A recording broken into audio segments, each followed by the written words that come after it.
ಚಿತ್ತಾಪುರದಲ್ಲಿ ಚಕ್ರವರ್ತಿ ಸೂಲಿಬೆಲೆಯಿಂದ ನಮೋ ಭಾರತ ಕಾರ್ಯಕ್ರಮ. ಚಿತ್ತಾಪುರ ಪಟ್ಟಣದ ಬಾಪುರಾವ್ ಪಾಟೀಲ್ ಕಲ್ಯಾಣ ಮಂಟಪದಲ್ಲಿ ನವ ಬ್ರಿಗೇಡ್ ಚಿತ್ತಾಪುರ ಹಾಗೂ ತಾಲೂಕು ಬಿಜೆಪಿ ಪಕ್ಷದ ವತಿಯಿಂದ ನಮೋ ಭಾರತ ಕಾರ್ಯಕ್ರಮವನ್ನು ಫೆಬ್ರವರಿ 29ರಂದು ಗುರುವಾರ ಸಂಜೆ 6 ಗಂಟೆಗೆ ಕಾರ್ಯಕ್ರಮ ನಡೆಯಲಿದೆ ಅಂತ ನಮೋ ಬ್ರಿಗೇಡ್ ಜಿಲ್ಲಾ ಸಂಚಾಲಕ ಅನಿಲ್ ತಂಬಾಕ್ ಹಾಗೂ ತಾಲೂಕು ಬಿಜೆಪಿ ನೂತನ ಅಧ್ಯಕ್ಷ ರವೀಂದ್ರ ಸಜ್ಜನ್ ಶೆಟ್ಟಿ ಅವರು ಹೇಳಿದರು. ಬಿಜೆಪಿ ಕಚೇರಿಯಲ್ಲಿ ಸುದ್ದಿಗೋಷ್ಠಿಯಲ್ಲಿ ಮಾತನಾಡಿದ ಭಾರತದ ಪ್ರಧಾನಮಂತ್ರಿ ನರೇಂದ್ರ ಮೋದಿಜಿಯವರು 10 ವರ್ಷಗಳ ಸಾಧನೆ, ಅಭಿವೃದ್ಧಿ ಯೋಜನೆಗಳ ಕುರಿತು ನಮೋ ಬ್ರಿಗೇಡ್ ಸಂಸ್ಥಾಪಕ ಚಿಂತಕ ಚಕ್ರವರ್ತಿ ಸೂಲಿಬೆಲೆರವರು ಮಾತನಾಡಲಿದ್ದಾರೆ ಅಂತ ತಿಳಿಸಿದರು. ಇನ್ನು ನರೇಂದ್ರ ಮೋದಿಯವರನ್ನ ಭಾರತದ ಪ್ರಧಾನಮಂತ್ರಿಯನ್ನಾಗಿ ಮಾಡಲು ಬ್ರಿಗೇಡ್ ಕಾರ್ಯಕ್ರಮವನ್ನ ರಾಜ್ಯಾದ್ಯಂತ ಹಮ್ಮಿಕೊಳ್ಳಲಾಗಿದೆ ಅಂತ ಜಿಲ್ಲಾ ಸಂಚಾಲಕ ಅನಿಲ್ ತಂಬಾಕೆ ಅವರು ಹೇಳಿದರು. ಈ ಕಾರ್ಯಕ್ರಮದಲ್ಲಿ ಜಿಲ್ಲಾ ಬಿಜೆಪಿ, ತಾಲೂಕು ಬಿಜೆಪಿ ಮುಖಂಡರು ಭಾಗವಹಿಸಲಿದ್ದಾರೆ. ಯುವಕರು, ಬಿಜೆಪಿ ಕಾರ್ಯಕರ್ತರು, ಮುಖಂಡರು, ಮೋದಿ ಅಭಿಮಾನಿಗಳು ಹೆಚ್ಚಿನ ಸಂಖ್ಯೆಯಲ್ಲಿ ಭಾಗವಹಿಸಬೇಕು ಅಂತ ಮನವಿಯನ್ನ ಮಾಡಿದ್ರು. ಶಿಕ್ಷಕರಲ್ಲಿ ಶ್ರೀ ಚಕ್ರವರ್ತಿ ಸೂಲಿಬೆಲೆಯವರು ವಿಶ್ವ ನಾಯಕರಾದಂಥ ಶ್ರೀ ನರೇಂದ್ರ ಮೋದಿಜಿಯವರ ಕಳೆದ 10 ವರ್ಷಗಳ ಸಾಧನೆಯನ್ನು ಕುರಿತಂತೆ ಪವರ್ ಪಾಯಿಂಟ್ ಪ್ರೆಸೆಂಟೇಷನ್ ಮೂಲಕ ನಮ್ಮೆಲ್ಲರಿಗೂ ತಿಳಿಸಿಕೊಡಲಿದ್ದಾರೆ. ಕಳೆದ 10 ವರ್ಷದಲ್ಲಿ ಯಾವೆಲ್ಲ ಕೆಲಸಗಳು ಆಗಿವೆ ಮತ್ತು ಏನೇನು ಸಾಧನೆಯನ್ನ ಮಾಡಿದ್ದಾರೆ ವಿತ್ ಫಿಗರ್ಸ್ ಅಂಡ್ ಫ್ಯಾಕ್ಟ್ಸ್ ಅಂತ ನಾವು ಹೇಳ್ತೀವಿ. ಅದರ ಪ್ರಕಾರ ಅವರು ನಮ್ಮೆಲ್ಲರಿಗೂ ಮನಮುಟ್ಟುವಂತೆ ತಿಳಿಸುವವರಿದ್ದಾರೆ. ಈ ಒಂದು ಪ್ರಕ್ರಿಯೆ ಅವರು 2014ರಿಂದ ಆರಂಭ ಮಾಡಿದ್ದಾರೆ. ಚಕ್ರವರ್ತಿ ಸೂಲಿಬೆಲೆಯವರು 2014ರಲ್ಲಿ ನಮೋ ಬ್ರಿಗೇಡ್ ಅನ್ನೋ ಸಂಘಟನೆಯನ್ನು ಕಟ್ಟಿ ಹಗಲು ರಾತ್ರಿ ದುಡಿದು ಭಾಜಪಾ ಸರ್ಕಾರದ ಶ್ರೀ ನರೇಂದ್ರ ಮೋದಿ ಅವರಿಗೆ ಪ್ರಧಾನಮಂತ್ರಿಯನ್ನ ಆಗಿ ನೋಡುವುದಕ್ಕೆ ಅವರ ಕಂಡಂಥ ಕನಸನ್ನು ನನಸಾಗಿ ಮಾಡಿದ್ದಾರೆ. ಅದೇ ರೀತಿಯಾಗಿ 2019ರಲ್ಲಿ ಡಿ ಮೋದಿ ಎನ್ನುವಂಥ ಸಂಘಟನೆಯನ್ನು ಆರಂಭ ಮಾಡಿ ಇಡೀ ರಾಜ್ಯದ ತುಂಬೆಲ್ಲ ಪ್ರವಾಸ ಮಾಡಿ ಜನರಿಗೆ ಮೋದಿಜಿಯವರ ಸಾಧನೆಯನ್ನು ಕುರಿತಂತೆ ಹಲವಾರು ಕಾರ್ಯಕ್ರಮಗಳನ್ನು ಮಾಡಿ ಇಡೀ ರಾಜ್ಯಕ್ಕೆ ಜಾಗೃತಿಯನ್ನು ಮೂಡಿಸಿ ಮತ್ತೊಮ್ಮೆ ಮೋದಿಯವರ ಸರ್ಕಾರ ಬರುವಂತೆ ಮಾಡಿದ್ದಾರೆ.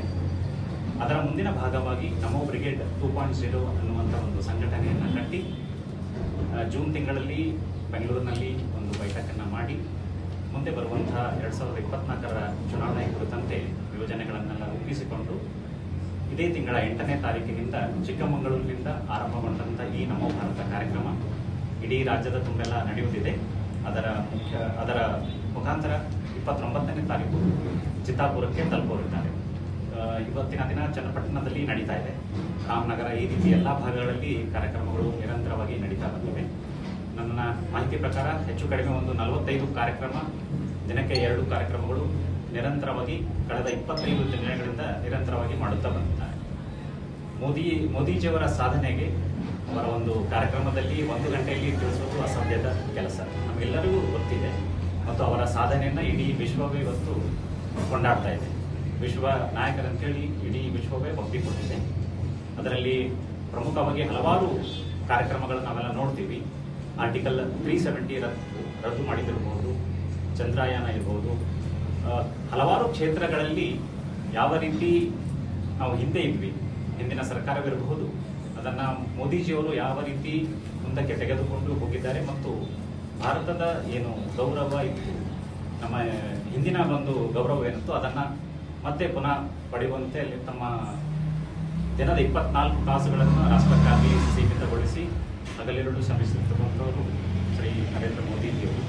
ಹೀಗಾಗಿ ಅವರನ್ನೇ ಮತ್ತೊಮ್ಮೆ 2024ರಲ್ಲಿ ಪ್ರಧಾನಮಂತ್ರಿಯಾಗಿ ನೋಡುವಂತಹ ಕನಸನ್ನು ಕಂಡು ಅದೇ ಪ್ರಕಾರವಾಗಿ ಸಹೋದರರಾದಂಥ ಚಕ್ರವರ್ತಿ ಸೂಲಿಬೆಲೆಯವರು ಇಡೀ ರಾಜ್ಯದ ತುಂಬೆಲ್ಲ ಪ್ರವಾಸ ಮಾಡಿ ಹಗಲಿರುಳಿನಲ್ಲೇ ಶ್ರಮಿಸಿ ಕಾರ್ಯಕ್ರಮವನ್ನು ಮಾಡುತ್ತಾ ಬಂದಿರುತ್ತಾರೆ. ಈ ಮೂಲಕ ನಾನು ಚಿತ್ತಾಪುರ ತಾಲೂಕಿನ ಎಲ್ಲ ಸಂಪರ್ಕ ಜನಸಾಮಾನ್ಯರಲ್ಲಿ ಈ ಒಂದು ಕಾರ್ಯಕ್ರಮದಲ್ಲಿ ಭಾಗಿಯಾಗಿ ಹೆಚ್ಚಿನ ಸಂಖ್ಯೆಯಲ್ಲಿ ಭಾಗಿಯಾಗಿ ವಿಶೇಷವಾಗಿ ಸುತ್ತಮುತ್ತಲಿನ ಎಲ್ಲ ಗ್ರಾಮದ ಜನರು ಈ ಒಂದು ಕಾರ್ಯಕ್ರಮದಲ್ಲಿ ಭಾಗಿಯಾಗಿ ಮೋದಿಜಿಯವರ ಸಾಧನೆಯನ್ನು ಕಂಡು ಕೇಳಿ ಅರಿತು ಮುಂದೆ ಅವರು ಯಾವ ನಿರ್ಧಾರವನ್ನು ತೆಗೆದುಕೊಳ್ಳಬೇಕೆನ್ನುವಂಥ ಒಂದು ಕಲ್ಪನೆಯನ್ನು ಚಕ್ರವರ್ತಿ ಅಣ್ಣವರು ಕೊಡೋರಿದ್ದಾರೆ.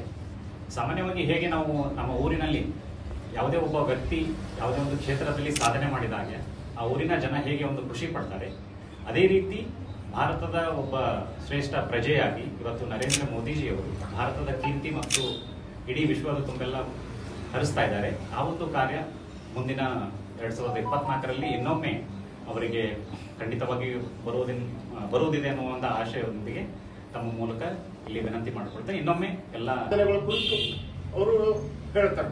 ಸುಮಾರು 10 ವರ್ಷದಿಂದ ನಮ್ಮ ಭಾರತ ಪರಿಸ್ಥಿತಿ ಮತ್ತು ಏನಿತ್ತು, ಇವತ್ತಿನ ದಿವಸದ ಏನಿದೆ ಅಂತ ಸಾಕ್ಷಿ ಸಮೇತ ವಿಡಿಯೋ ಕ್ಲಿಪ್ಗಳು, ಆಡಿಯೋ ಕ್ಲಿಪ್ಗಳ ಮುಖಾಂತರ ನಮಗೆಲ್ಲ ಅವರು ಶ್ರೀ ಸೂಲಿಬೆಲೆ ಚಕ್ರವರ್ತಿಯವರು ನಮ್ಗೆ ವಿಷಯವನ್ನು ತಿಳಿಸುವಂತ ಇದ್ದಾರೆ. ಈ ಕಾರ್ಯಕ್ರಮದ ಬಗ್ಗೆ ಸವಿಸ್ತಾರವಾಗಿ ನಮ್ಮ ಜಿಲ್ಲಾ ನಮೋ ಬ್ರಿಗೇಡ್ ಸಂಚಾಲಕರಾದ ಅನಿಲ್ ಕುಮಾರ್ ತಂಬಕಸಾರಿ ಅವರು ನಾವು ತಮಗೆಲ್ಲರಿಗೂ